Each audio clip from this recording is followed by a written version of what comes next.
my favorite segment of the night.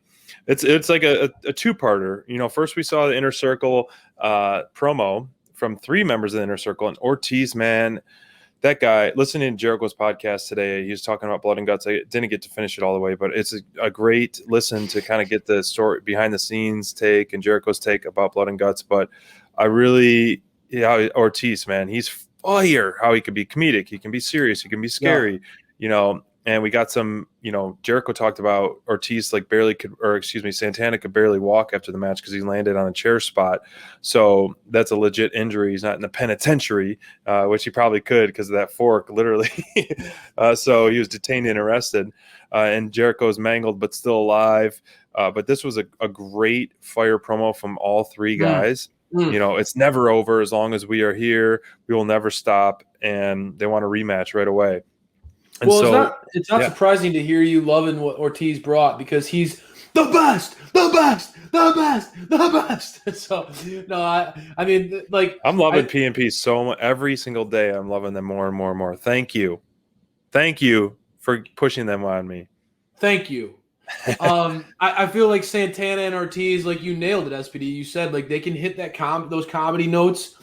They can They can hit those serious notes. They can hit those serious notes really hard. They got that street vibe to them that any given moment you're wondering like, all right, like are these guys legitimately gonna hurt somebody? You know what I mean? Like they kind of bring that little extra intensity and swagger to it. This promo I felt like from the Inner Circle set the tone for later on that segment in the night. I thought Jake Hager did really well in that promo too. I feel like Hager doesn't get a lot of love, but I felt like Hager kind of brought it and kind of when he was driving home, we told you you'd have to kill us to stop us. And for him to kind of reiterate that, I feel like it set the tone for the later on where, the Inner Circle basically is now are they gonna be killed? Are they gonna be put to bed? Are they gonna be put down? Because those are the stakes. Now that MJF got showered in his pink suit, got showered in champagne by Sammy, and was really the whole coronation of the Pinnacle was ruined by that moment by Jericho, which I know you had to just be beaming. A little bit of the bubbly. They got doused in it, and I wonder how those $1,000 watches, thousands of dollars spent on those watches. I hope that they're waterproof because they got the champagne was just pouring over all these guys. But at the end, we get the stipulation really laid out quite clearly. And I feel like there's a debate on how this is going to go. I mean, we've talked about it at times in the past, man. The Inner Circle, Are they going to break up? Are they going to break up? And now all of a sudden, everybody thinks that they're not going to break up. The Inner Circle's been around for a long time, brother. I could see it happening. I know that there's some people out there who think I would shed a lot of tears. All good things come to an end, my friend. That stipulation, and it would be again. We've talked about this, SPD. Be careful. Don't get too down because we've talked about, although we hate Maxwell Jacob Friedman, that dude is always one step ahead. He's always manipulating and I feel like that dude is playing chess when everybody else is playing checkers. Yeah.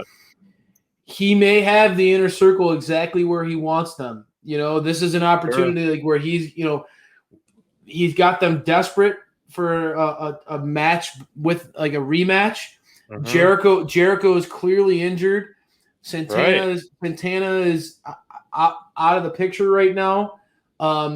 They are vulnerable, and if we just saw it earlier in the night with the Young Bucks dethroning and basically dismantling SCU's careers. True. What a huge moment it would be, and really bragging rights for the Pinnacle to end the Inner Circle. Because where does it go from here? If they don't, what happens next? I mean, that there's a lot to be said. Did the feud continue on? I know you want to see more matches out of this. Yes, this you feud, do right? too. I know you do. There's so much star power within this. You have to continue it. And like this was just the start of the feud of Blood and Guts, and you have 2 Dynamites to build to a potential Stadium Stampede. I don't think it is. I think this is too rushed. And I think to trade team wins, it even is a little bit too rushed as well. So I'm all for another great Stadium Stampede. That being said, if Jericho's injury is legit, that is kind of soon, or both guys to have another brutal match, team on team this soon seems a little short build. I loved everything about this segment. I hope that we don't get Stadium Stampede just yet. I hope we get more matches, more sub feuds and things like that, and then another ultimate head of a complete 5-on-5 massacre. So you want to see the Inner Circle say no to the challenge? Because I mean, like that's gonna. I mean, I don't see that happening. I know, but then if Inner Circle says no, then the ball's in their court again. They're just going to keep attacking and force the Pinnacle with beatdowns to accept their terms. I see I mean, I get what you're saying. So they're not going to accept those terms. Yeah. And they're going to force Max them to take their terms. For sure. I get it.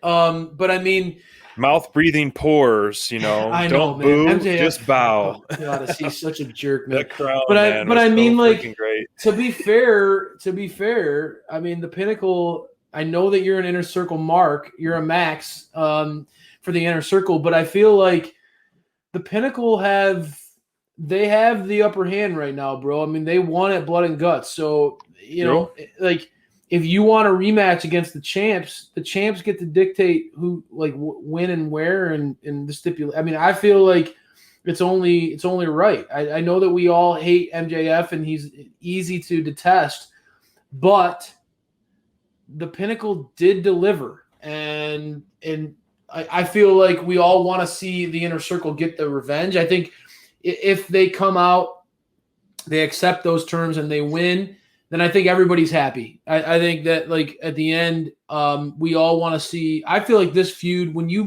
it first happened, SPD, I go back to the episodes in Dynamite download history. You were talking about it at length. This is a feud that can lead to not just weeks of good television, but months of good television. Years of good television. Centuries, lifetimes. No, honestly, like, this is a feud that I still go back to the Yahtzee. You take a couple dice and you throw them on any combination of matches. Will give the fans a great combination, and we really haven't had those opportunities. We got to see Dax versus Jericho, we haven't seen a lot of those matchups that we are chomping at the bit for. I want to see Sammy versus MJF in a one-on-one environment. I want that, right? I want to see proud, like, Santana and Ortiz go against FTR. We want to see. I mean, I feel like, Shawn Spears isn't getting the love that he deserves, but I feel like Shawn Spears and Jake Hager could have a really nice match together. I think that the chairman is the utmost professional. And you put him in the ring with a powerhouse like Hager, I feel like those two guys could go at it. I just think that there's a lot of meat on the bone for this feud, and I tend to agree with you that let's have them go 1-1. Let's get them tied up, and let's milk this thing into the summer, guys. I mean, this is a feud that whether it gets physical or tonight, there was no physicality, but just humor. Hard-hitting lines. There's just whether it's a segment like on the mic or in the ring, right? Both sides can carry the weight, right? Like, neither one is a weak link. That's what's beautiful about this. Both teams are awesome. Both teams are absolutely awesome. There's a lot of great stuff that's going on in the chat. Like Scoots said that there aren't many face factions. It'd be too soon to break up, and then you can have them trade wins. Then the stipulation for the grudge match would be just for them to break up. So, like, if you do Rush Stadium Stampede, Inner Circle comes out on top, then you give months of trading wins again. There's so much you can do with this. You just can't run it out. Like, there's no way that you need to rush this at all, because this was pure gold. I was laughing audibly and cheering at the same time to myself when the bubble bath, the little bit of the bubbly bath was happening. I loved it. And I love when a bubbly bath. I was loving it. When Vince McMahon got sprayed by Stone Cold, and even the milk bath with Angle, like just how they're flopping around like wet fish out of water, and how I love the guy, the Pinnacle flopping around, and FTR was hilarious flopping around as well. Man, they are great. Some pure gold comedy stuff, man. And it hit on every note, didn't it? Oh, did it ever, man? The demo gods delivered as always. I thought this was a home run segment.